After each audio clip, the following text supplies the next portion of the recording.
Sealdah station থেকে রাত 9:30টার শেষ ট্রেনটা হুইসেল মেরে ছাড়তেই সুজয় ছুটতে ছুটতে ট্রেনের গেট ধরে এগিয়ে গেল এবং তৎক্ষণাৎ একজন হাত বাড়িয়ে দিতেই সুজয় সেই হাতটা ধরে ট্রেনের ভেতরে প্রবেশ করল।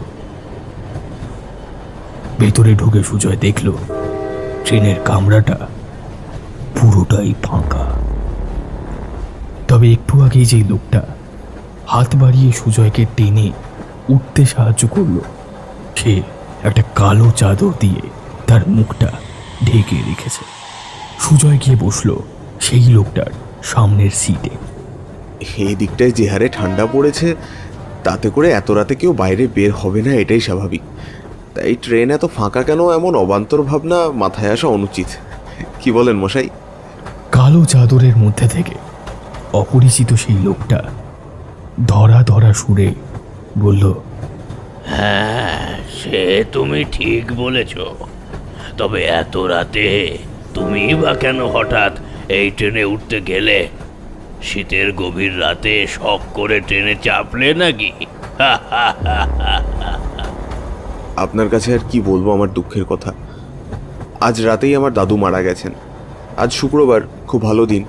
তাই যতই রাত হোক, আজ রাতেই মামারা দাদুর শেষকৃত্য সম্পন্ন করবে। কাল শনিবার পড়ে যাচ্ছে, মৃতদেহ বাড়িতে রেখে দিলে অনেক দোষ পাবে যে। তাই যতই রাত হোক, শেষকৃত্য আজই সম্পন্ন হবে। ওই জন্যই তো এত রাতের ট্রেনে নামখানায় আমার মামার বাড়িতে যাচ্ছি। স্টেশনে নেমে গাড়ি পাই তো ভালো, নয়তো পায়ে হেঁটেই শ্মশানে চলে যাব। সবটা শুনে সেই চাদর মুড়ি দেওয়া লোকটা কেমন যেন গম্ভীরভাবে বলে উঠল, দাদু মারা গেছে বলে আজ এত শীতের রাতেও তড়িঘড়ি মামার বাড়িতে ছুটে যাচ্ছ? তবে 2 বছর ধরে এত কাকুতি বিনতি করার পরেও দাদুকে একবার দেখতে যাওয়ার সময় পেলে না? এই হলো তোমার গাফিলতি।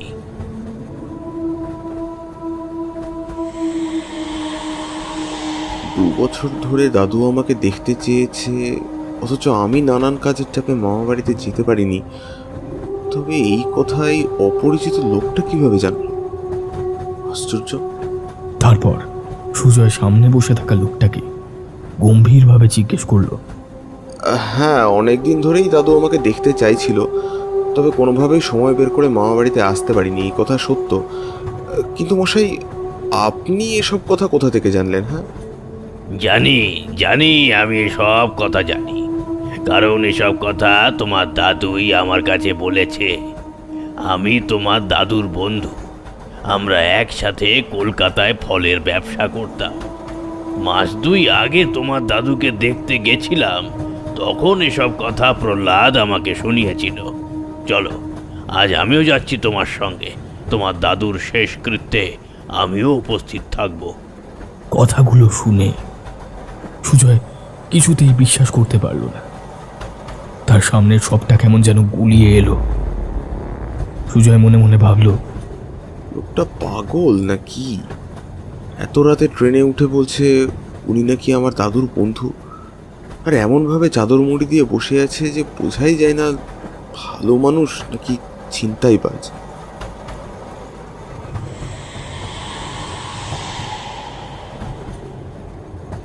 তো আপনি বলছিলেন যে 2 মাস আগে আপনি আমার দাদুকে দেখতে গিয়েছিলেন, তো সেখানে গিয়ে কি দেখলেন? দেখলাম আমার বিপত্নিক বন্ধু প্রহ্লাদ 2 ছেলে 2 বৌমার তীব্র অবহেলায় তিলে তিলে কেমন করে শেষ হয়ে যাচ্ছে। তো আপনি যখন দেখলেন আমার দাদু এতটা কষ্টে আছে, তো তাকে সঙ্গে করে আপনার বাড়িতে নিয়ে আসলেন না কেন? কিংবা আমাদেরকে খবর দিতে পারতেন, আমরা এসে আমার দাদুকে নিয়ে যেতাম।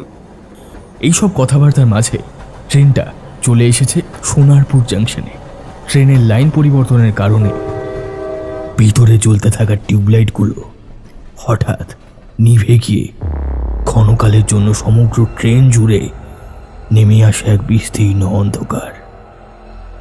বাইরের আকাশে তখন কৃষ্ণপক্ষের কাস্তে চাঁদ উঠেছে। চারিদিক একেবারে নিস্তব্ধ। এমন সময় হঠাৎ সুজয়ের পকেটের সুজয়ের মোবাইলটা বেজে ওঠে। সুজয় ফোনটা রিসিভ করে বলে, হ্যাঁ বড় মামা, বলো। ফোনের উপার থেকে বড় মামার গলার কণ্ঠস্বর ভেসে আসে, এই আরে বাবা, কোথায় আছিস? নামখানা ট্রেনটা পেয়েছিলি তো? হ্যাঁ মামা, ট্রেন পেয়েছি।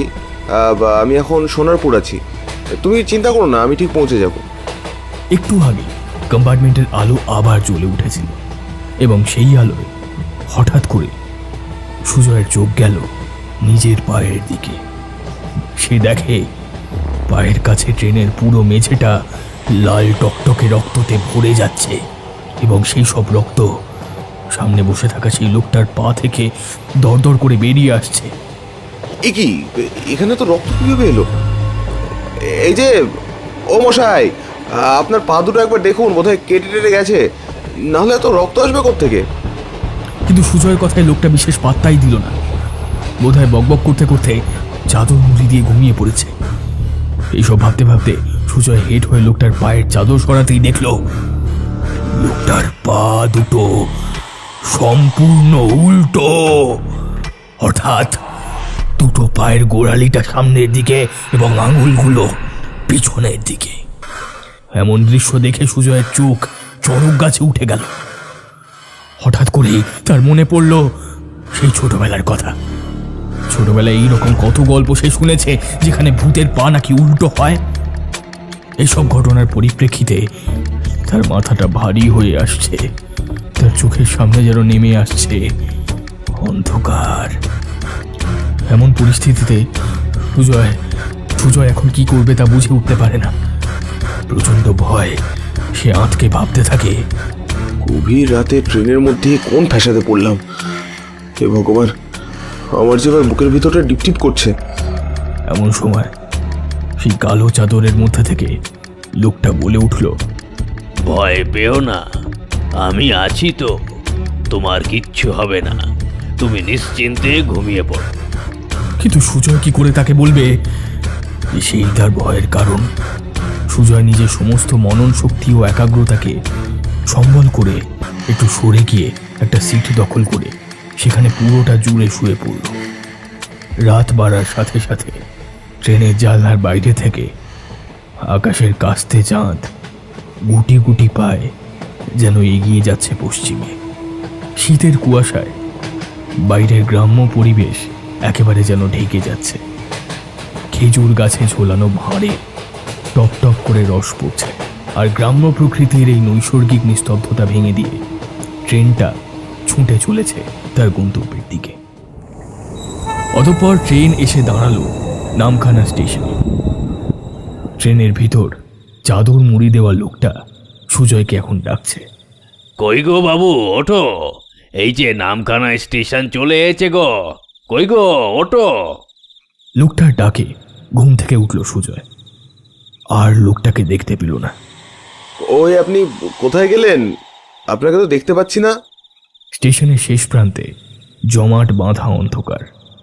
এই তো আমি এখানে, এই দিক দিয়ে এসো।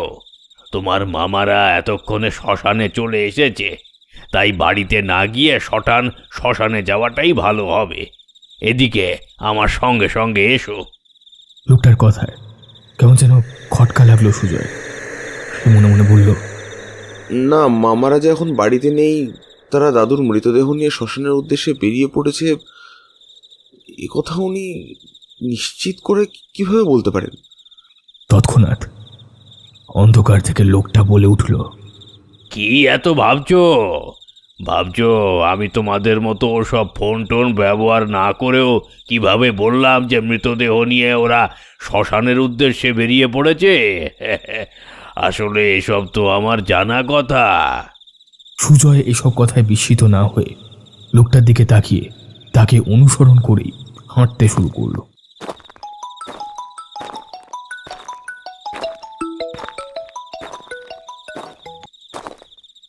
সুজয় বাবা, তুই স্টেশনে নেমে সোজা শ্মশানে চলে আয়, আমরা ওখানেই এসেছি। আচ্ছা মামা, আমি এক্ষুনি আসছি। এই সবেমাত্র স্টেশন থেকে শ্মশানে যাওয়ার রাস্তায় নেমেছি। এই বলে সুজয় ফোনটা কাটতেই অন্ধকার থেকে সেই বয়স্ক লোকটা হাসতে হাসতে বলল, কি মিলল তো আমার কথা? এসো এসো, তাড়াতাড়ি পা চালিয়ে হেঁটে এসো। সুজয় আর কথা বাড়ালো না। সে মন্ত্রমুগ্ধের মতো লোকটাকে অনুসরণ করতে লাগলো। আর এমন মুহূর্তে সুজয়ের মনে কয়েকটা কথা বারবার পাক খেতে লাগলো। ট্রেনের মধ্যে দেখা এই লোকটার উল্টো পা, এই লোকটার শরীর থেকে দরদর করে রক্ত বেরিয়ে আসা, এসব কি আমার চোখের ভুল নাকি ভ্রম? তবে লোকটার এই অন্ধকারে গা মিশিয়ে মিশিয়ে চলা, এটাও কি ভ্রম নাকি লোকটা আদৌ মানুষ নয়? কিন্তু যদি প্রেতাত্মা হয় তবে সে আমাকে কোনো ক্ষতি বা করছে না কেন?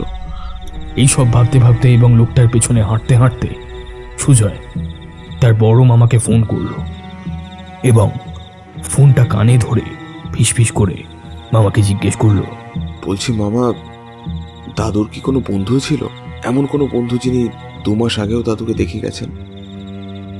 সুজয়ের এমন প্রশ্ন শুনে ফোনের ওপার থেকে সুজয়ের বড় মামা বলে উঠল, না না, তোর দাদুর বন্ধু বলতে তো ওই পাড়া প্রতিবেশী কয়েকজন সমবয়সী লোক ছিল, বাইরের কোনো বন্ধু তো ছিল না। তবে এই 2 মাস তো দূরে যাক, 2 বছরেও তোর দাদুর সঙ্গে কোনো বন্ধু দেখা করতে আসেনি। কথাটা শুনে গায়ে কাঁটা দিয়ে উঠল সুজয়ের। ফোনের ওপার থেকে বড় মামা বলল, আচ্ছা আমি রাখলাম, বুঝলি? তুই আয়, তারপর কে দেখতে এসেছে কে আসেনি সব বলবো। ফোনটা কাটার সঙ্গে সঙ্গে অন্ধকার থেকে বয়স্ক লোকটা প্রচন্ড অট্টহাসি করে উঠল। আমি কে তা জানার জন্য এতই উৎসাহ? তবে শোনো আমি কে। সঙ্গে সঙ্গেই দূর থেকে ভেসে এলো শ্মশান যাত্রীদের কলরবের আওয়াজ। বলো হরি হরি বল, বলো হরি হরি বল। এমন সময় সেই লোকটা নিজের শরীরের উপর থেকে চাদর সরিয়ে দিয়ে বলল, দেখো দেখো আমি কে। সুজয় দেখল অন্ধকারের মধ্যে একটা আলোর জ্যোতি তার সামনে দাঁড়িয়ে আছে। তার দাদু প্রহ্লাদ। সেই জ্যোতি তার দাদুর শরীর থেকে ঠিকরে বেরিয়ে আসছে। দূর থেকে সেই হরিনাম সংকীর্তন এখনো শোনা যাচ্ছে। এত রাতে তুই ঠিকঠাক আসতে পারবি কি পারবি না, তাই আমার মৃত্যুর পরেও আমার শরীর ছেড়ে আত্মাটা বেরিয়ে গিয়েছিল তোকে এগিয়ে আনার জন্য। সামনেই শ্মশান, তুই চলে এসেছিস। যা, শেষবারের মতো আমার মুখটা অন্তত দেখে নে।